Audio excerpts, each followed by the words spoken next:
নিরাপত্তা পরিষদের উত্তপ্ত বৈঠক, ইসরায়েল ও যুক্তরাষ্ট্রকে ইরান ও রাশিয়ার তুলোধনা।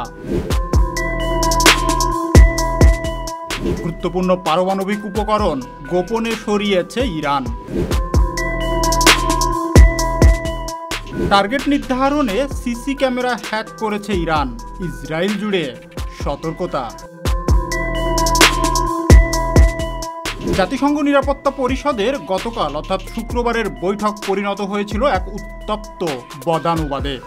ইরান ও ইসরায়েল তাদের মিত্রদের সঙ্গে নিয়ে একে অপরের বিরুদ্ধে যুদ্ধের জন্য দায় চাপাতে থাকে। বৈঠকে এই যুদ্ধ বন্ধ করা ও কূটনৈতিক সমাধানের আহ্বান জানানো হলেও কিভাবে এগোনো উচিত সে বিষয়ে পরিষদ কোনো ঐক্যমতে পৌঁছাতে পারেনি। দশকের পর দশক ধরে সীমিত পরিসরে সরাসরি ও ইরান সমর্থিত গোষ্ঠীগুলোর মাধ্যমে দ্বন্দ্ব চলার পর গত সপ্তাহে ইরান ইসরায়েলের মধ্যে সবচেয়ে তীব্র সংঘাত শুরু হয়। ইসরায়েলের অভিযোগ, তেহরান পারমাণবিক অস্ত্র তৈরি করছে, যা তাদের জন্য হুমকি। তাই আত্মরক্ষায় ইসরায়েল ইরানে বিমান হামলা চালিয়েছে। জবাবে ইরানও ইসরায়েলে ক্ষেপণাস্ত্র ও ড্রোন হামলা চালায়। দুই দেশের পাল্টাপাল্টি হামলা এখনো চলছে।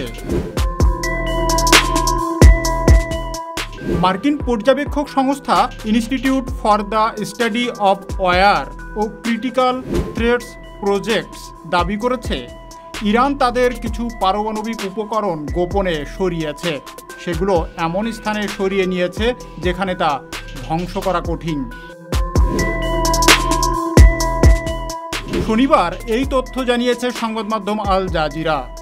আইএসডব্লিউ ও সিটিপি এর সর্বশেষ যৌথ মূল্যায়নে বলা হয়েছে, ইরানের ইসলামী বিপ্লবী গার্ড বাহিনী বা আইআরজিসি এর একজন শীর্ষ কর্মকর্তা জানিয়েছেন, ইসরায়েলি হামলার আশঙ্কায় গুরুত্বপূর্ণ পারমাণবিক উপকরণ নিরাপদ স্থানে সরিয়ে ফেলা হয়েছে, যাতে সেগুলো ধ্বংস হওয়া থেকে রক্ষা পাওয়া যায়।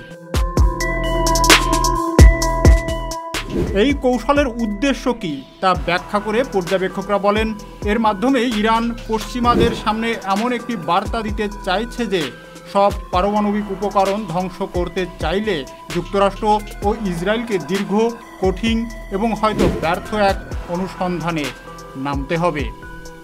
ইসরায়েলের বাসাবাড়ি ও বিভিন্ন স্থাপনায় স্থাপিত সিসিটিভি ক্যামেরাও হ্যাক করে তাৎক্ষণিক গোয়েন্দা তথ্য সংগ্রহ করছে ইরান।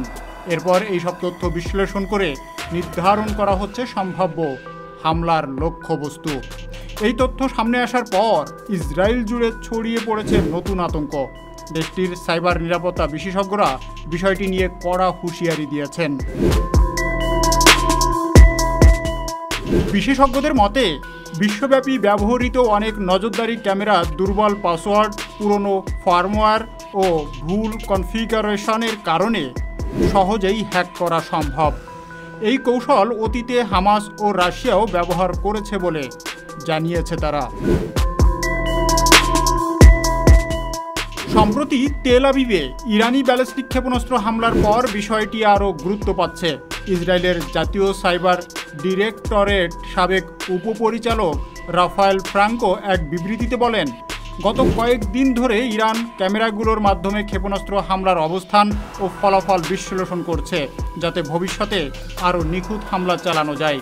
তাই নাগরিকদের উচিত নিজেদের ক্যামেরা বন্ধ রাখা অথবা নিরাপদ পাসওয়ার্ড ব্যবহার করা।